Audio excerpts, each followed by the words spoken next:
Praise lord. దేవుని ఉన్నతమైన నామమునకు మహిమ కలుగునుగాక.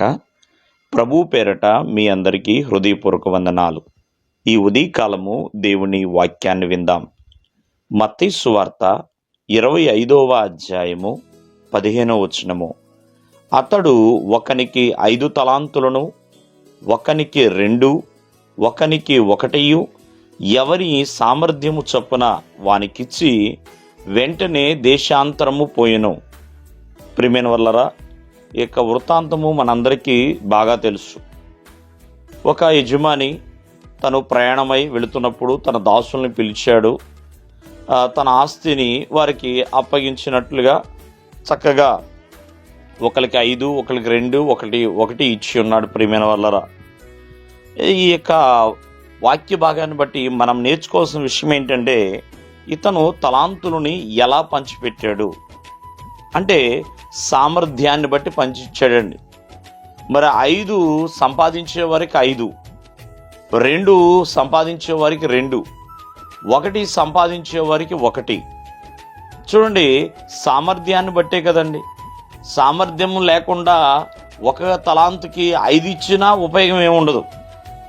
ఆ 5గానే ఉండొచ్చు, లేకపోతే ఆ 5 4గా 3గా కూడా మారచ్చు. ప్రియమైన వాళ్ళరా, చూడండి, అతనైతే చక్కగా వారి కలిగి ఉన్న స్టామినాని బట్టి, సామర్థ్యాన్ని బట్టి మంచిగా డిస్ట్రిబ్యూషన్ చేసి ఉన్నాడు. ప్రియమైన వాళ్ళరా, మరి జాగ్రత్తగా ఆలకిస్తే 5, 2 తలాంతులు కలిగిన వాళ్ళు రెట్టింపు చేశారు, రెట్టింపు సంపాదించారు, డబలింగ్ చేసేశారు. ప్రియమైన వాళ్ళరా, కానీ మరి 1 తలాంతు ఏం చేయాలో తెలియక భూమిలో పాతిపెట్టి ఉన్నాడు. ఈరోజున చాలామంది నాది కొద్దిగానే కదా, నేను ఒక్కడనే కదా అంటూ ఆలోచిస్తూ ఉంటారు. అదే చాలా పెద్ద పొరపాటు అండి. ప్రియమైన వాళ్ళరా, ఎందుకంటే 1 దేవుడు నీకు ఇచ్చిన, 5 దేవుడు నీకు ఇచ్చిన, 2 దేవుడు ఇచ్చిన, ప్రియమైన వాళ్ళరా, ఫలింపులోనికి రావాలనే దేవుడు కోరుకుంటున్నాడు. ఫలింపులోనికి రావాలని.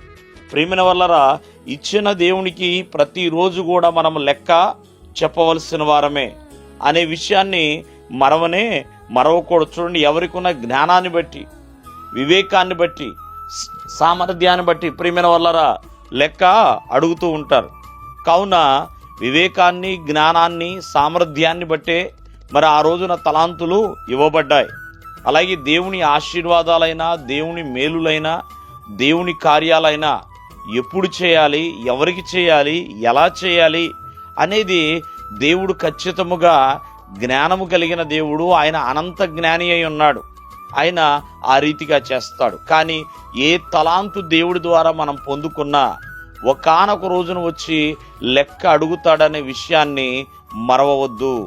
దేవుడు మిమ్మల్ని ఆశీర్వదించునుగాక. ఆమేన్.